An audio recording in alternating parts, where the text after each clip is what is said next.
Hi, my friends. Just want to do a quick recording on this so that give you some thoughts as thinking. And I'm going to do a quick brush over, but I'll do deeper analysis and my interpretation. Remember, I don't know crap, and nobody does. Anybody says they know the truth here, they don't know crap, right? None of us do.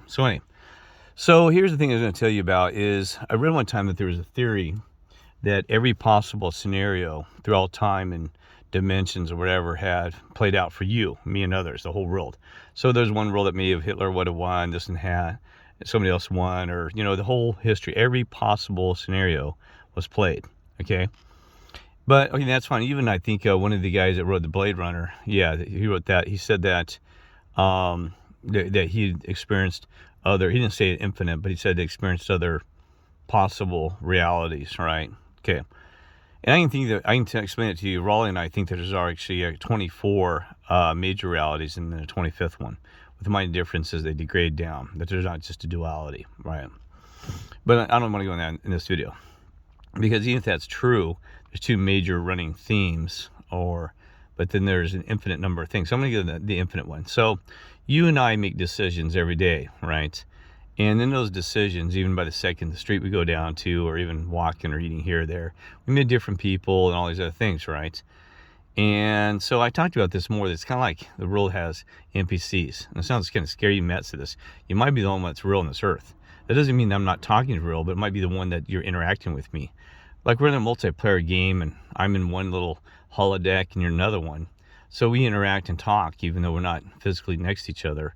So it's kind of like a multiplayer game, but you're living in your multiplayer game, me and mine. And because I've actually never met a complete truther face to face. And if you did, would the world collapse? Who knows, right? But maybe not. Maybe it's just a holodeck that you just join into that holodeck, and you can actually transmit our thought, our conscience, through. It doesn't have to actually be, we don't have to be. We're not actually physically moving. We could be in a simulation holodeck, like Star Trek, right? So you don't have to actually physically be moving, right? It could be all just a simulation like the Matrix, and I'm trying to pick you up. So stay focused. So we have all these different infinite possibilities. And even, the multiverse or whatever you're talking about, there might be millions of universes with different realities.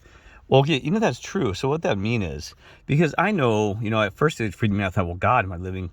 am I the same person? I have to go through those experiences in other earth and reality, that's the thing. You have one main thread. It's me here right now. This is Kirk, and this is my soul spirit being. This is my reality, right? There's only one of this reality, right? And that's what I'm living in. This one right here, and where I'm sitting on the street here, you're looking at this light, this and things that, right? It's just my reality. So if there is other realities that other people are engaging in, let's say my former wife that became an NPC on me, my daughters, that they're actually true souls and beings and not just pod people on another planet, they're probably interacting with a Kirk that's an NPC. What job is he doing? What's the computer system doing? What's the beast system doing? What's God doing with them? The creator, the Lord? I have no idea. Will ever merge back together and see them again? I don't know.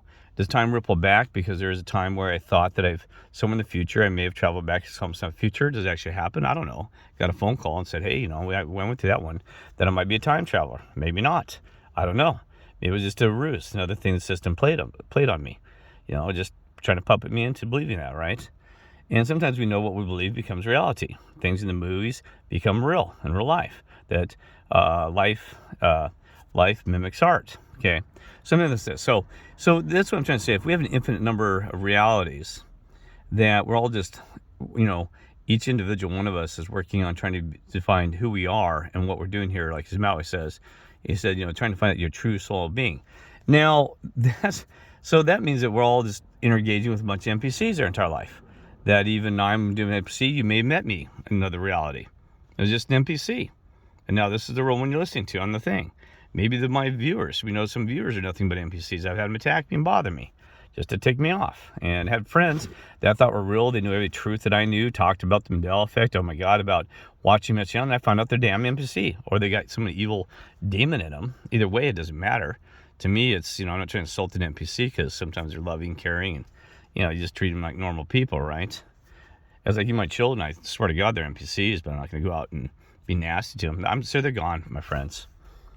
And I don't know how long were they always that way. Former wife, she always exhibited NPC behaviors, right? But my children, God, I don't know. I got a daughter, Krista. But I pretty much determined now it's one of the other. She's either controlled by Satan, the beast system is gone, and I can read her, or she's just soulless. NBC pod. You know what? Sad, right? So, and it hurts. It hurts. I always want to be real. It's not that I'm trying to down her or say she's not real, but I pretty much determined she's not real.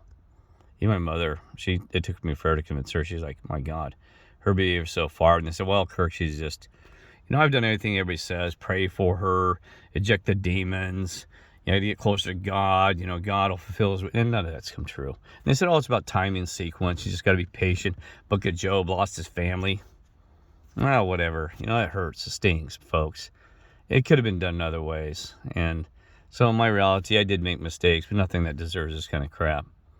And nobody deserves what I've gone through. Some have gone through worse. I'm sitting there crying about mine. Mine was horrible. People hear my story. They hear just one piece of my story, and they're like, oh, my God. What your former wife did to you? They said, are you kidding me? Never heard something so ill. It's like, yeah, I've married Satan myself, my friends. And they're blown away. And the fact that I accepted that, that's probably my problem. But I'm trying to state it's not about me, this whole video. My view is about, so nothing, maybe just NPCs or all this in a video game. There's even a Simpson episode, don't you get Simpsons? And that's why I need to do a video about this. If you see the progression of the way games are played, the God games, start with Populous, pretty much matches what we've going through. To then the Sims, which became Simpsons, the Sims video game, Simpsons. And also then there's an episode by Simpsons, we're very good at predictive coding and tell you truths. They actually show God that he's just playing a game with us. We're just all characters for God. We're playing roles. Man, I tell you what, it could be true. He just shows him playing a video game, and Bart asks him, why are you doing this? And please let the people go let the people go of Springfield? Let them be free. Are you kidding me, folks? He said, just leave my family alone. That's kind of like me. I just want everybody to leave me alone, even God. Sounds horrible. Just give him some freedom, bud. My God, my dad. I mean, seriously, I know I'll still love you for having this life. I never can forget that. But I'm done. Even Stephen Hawkins, who never believed in God, at the very end, he said, well, I think there is a creator now, and I want to thank him. At least I had a life. Said, that's amazing. Atheist, Big Bang Theory, all that crap. Now he says, at the very end, he said, Then you get the Mandela effect, spins everything around, and you got the Truman Show that says the God, the creator, he's trying to escape this fake artificial reality to the true world. And then, and he says, I created you. How could you do this? He's, I provide you paradise in Eden here. But, that's the thing is, he provided him paradise in Eden, and he never felt free. Never truly felt free. That freedom is a gift that we want, right? And even the Truman Show, he didn't get that, right? And it hurt. He said, and he had to try to escape. And even the guy said, he goes, I'd rather left Eden just to have true love and freedom with Eve than be stuck in a prison where I had to take care of animals and not to have any thought or venture out and explore things. He goes, I would have sinned immediately. Well, I don't know. Would you? I mean, I get his point. It had been, but then again, I'm not caught into the whole lady thing anymore. I've kind of moved on. Yeah, it's not that I don't love ladies and enjoy, a hug and being around them. It's just, I just don't need those things. I've gotten to the point where I become happy with myself and enjoy just interacting with people because I can't put up these people's garbage. I hate to be a human being, like I told you, folks. I can't stand it. I'm not saying I can't stand you, but the human behavior, the humankind, I'm disappointed. It's disgusting. I don't know how God would even tolerate our being. I can't stand this. Disgusting people. And I've met very few. So then the thing is, too, like I said, is we're living in an institution. This place is a mental institution. I mean, there is not one person I have met now that doesn't have some mental disorder. I'm not kidding you. Even friends and ones that watch Matt's home consciousness stuff, they're all insane. Matt seems completely normal to me. He's normal. Remember from the old earth. Everybody else I've met, geez, oh my God, they're crazy. They're nuts.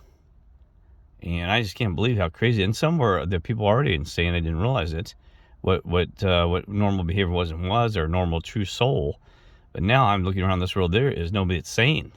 And that's scary, folks. I've had to tell friends, People leave me alone, quit calling me, and I'm scared for them, even for their insanity and trying to help them. I mean, God. And that's why the Mandela Effect, Smithsonian Institute, used to be institute is institution. Well, hell, the entire world's an institution. We're all in a damn mental institute, a jailhouse, like the Jailhouse Rock, which also you can decode your route on that one. It's all been programmed. We're living in a mental institute program, scripted, and all this other crap, right? So let me get back to more of the science and edge of this. That, it's crazy. Then, so here's one thing. The only possibility I can see for God, a creator, is we have an infinite number of realities. And I apologize to keep skipping around. That he helps guide you and directs you to this one reality. That was the best, that the results came by the decisions you made. So like bumping you down the river and putting you right back place and putting Lord in there and Satan and all these other people and angels, stuff to keep you on that course. Because it was kind of like a halfway meeting that, that you were playing out infinite number of different roles in that world through like a computer system, but picking the best results out of it from the decisions you made. But even then I'm thinking, boy, this one's pretty bad from the good side, not, putting me, trashing me, but I can't completely judge it, but I'm judging it now. It's pretty gross what I've gone through. Pretty gross. But like I said, I've had some benefits, seen some cool things, but could have seen other things, been other miracles, been involved with helping other people, and the whole thing just becomes mind-boggling. The other opportunities or solutions to those problems, right? So, well, welcome to your infinity combined into one, a singularity. And I guess, like I said, I'm ready to walk away. There's an old saying, it takes a better man to walk away and put up a fight, and I'm done fighting. I'm not seeing results. I'm not trying to be selfish, but I'm not seeing results fighting for this world. And, things like that. I'll continue maybe doing videos, things I think about or this and that. But, I think we're here to save the world. I mean, it's never happened. Like I said in my previous videos, Lord didn't even save it. Hell no. Saved it in a way that helped us, you and me and others, giving people faith, and it's all about just faith. Give them hope and things like that. I have some other thoughts on that too, is maybe there's different layers to heaven. Lord, step one, it's kind of like elementary school, that maybe you and other spiritual beings have moved beyond that Lord realm, the closest to the earth, and moving on to a higher dimension or heaven. That's what my mother, she talked to multiple levels to like schooling, which is quite possible. You start elementary school, which is like the earth, the elements, then you move on to the next level, and then you go up and up and up, and become higher and higher through your spirituality, move higher and above to all these other things and stuff like that. Because what I mean. So like I said, I know the Lord's real, but I don't know all those other details. And I've asked him many times that I must have a direct communication from a God and Creator before I continue just 100% serving this mission. That I won't. I will not. Because I find it ironic that even, avenging, come back and blasting, burn the damn earth up, that's that's a pretty hard thing. But I can explain that that's one of the secrets that they did tell me on the side that helps in that situation. And I'm not going to tell you about that. That I know a secret that I believe. I told my mother, and I'm not trying to hide things from you, but it'll screw your mind up so damn bad that you'll probably lose it. Even Matt would probably say, you kid me, bud. That they may have communicated to me. There's something that I know that would run this entire thing for all of us. It'd run the mission, it'd run my purpose, my value, yours as well, and bring it to a collapse, maybe just for me. I'm not trying to say I have the key to what's turning this off and what makes it damages it, but I have a key that I think I understand what's happening, that makes it more tolerable, acceptable. I can accept it for the world, but not for myself. And that's the issue, is that I can accept for you and everybody else, but what's personally to me, and you're like, well, I'm just rambling because I'm trying to quote this for my future when I maybe can explain it to you, or they explain it to you, that it's tolerable for you and everybody else, but for myself, I really can't tolerate it because I don't think it's right in a sense. But then again, maybe that's my perception, that if I accepted it, then everything would become completely clean and I wouldn't worry about things so much. See, like I said, I've dropped fear and worry and guilt and all these other things. But maybe that's what the final key is, to just let it all completely go. And but anyway, but then I care about you and everybody else, and you obviously care about people, and so it's hard to do. So, not too long about that, right? So, and also I'm going to tell you one thing too. This is a weird one. I want you to think about this and think about this. Well, I'm trying to record these for future reference and thoughts. You bring it up if I forget. That we talked about, you know, that one of the gifts that a creator and the gods and everyone above and I command that gave you is the miracle of life. Now I'm going to tell you another gift. Again, you're going to think this is crazy. So miracle, I'm using the keyword miracle of life. You got the other, so they get the miracle of life. But you know what the best gift God may have given us, and also the rest? Maybe the Lord probably understood this, is the gift of death. Isn't that crazy? We were given the miracle of life. The miracle, it's a miracle that we're in life. I can't explain. What are we doing here? How did we come out of nothing? How was the chicken before the egg? And we kind of just hatched out an egg, and all of a sudden, why is there a beginning? And at the end, how is it? Because try to conceive this world. Shouldn't exist. Something came out of nothing like something before. But it's actually nothing came in, something was split into nothing. That God split time and dimensions, everything, that something always existed, which is incomprehensible. How could everything always existed? So God actually made something into nothing, created space, voids, all these other things, I believe, right? So something became nothing versus nothing became something. Instead of a big bang, it was kind of a big crunch or a big implosion. I don't know what you call it. I'll think about it, but anyway. So instead of big bang, it was I don't know. I'll think about it. Anyway, so it's hard to believe that something always existed and actually became nothing. So, because that's what our limited capability. So anyway, so I'm heading back to this. So what I'm heading at is that I can tolerate what I know and understand. Like this guy driving down the road, this NPC, I can deal with these things, but boy, it's just a rough one, all right? Because it's real, right? I have pain in my shoulder being attacked by him still and all those other things. So anyway, I'm going to stop this video, but yeah. So anyway, like I said, I think for all they did, because like I said, that's the hard part. I was doing for this role. I think that I haven't had a life that existed. Could you imagine never even exist? And something like this, I have no idea what this guy's doing. See, that's the kind of thing that makes you nervous when you're down the streets. There's somebody pulling up like right next to you and trying to squeeze in. So, I mean, I can pull forward a little bit. Here, I'll get some room. Here we go. Pull forward. There you go. Does that help? There you go. Just trying to give some room. There you go. There you go. There you go. So anyway, I just trying to get some room. You got some room, bud? Oh, you trying to park? There you go. All right, so anyway, there you go. He tried to be a nice guy, and no good deed is punished. So being squeezed in there. And here.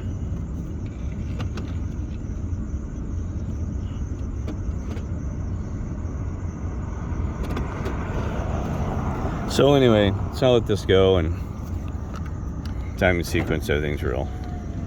I God bless and love you all.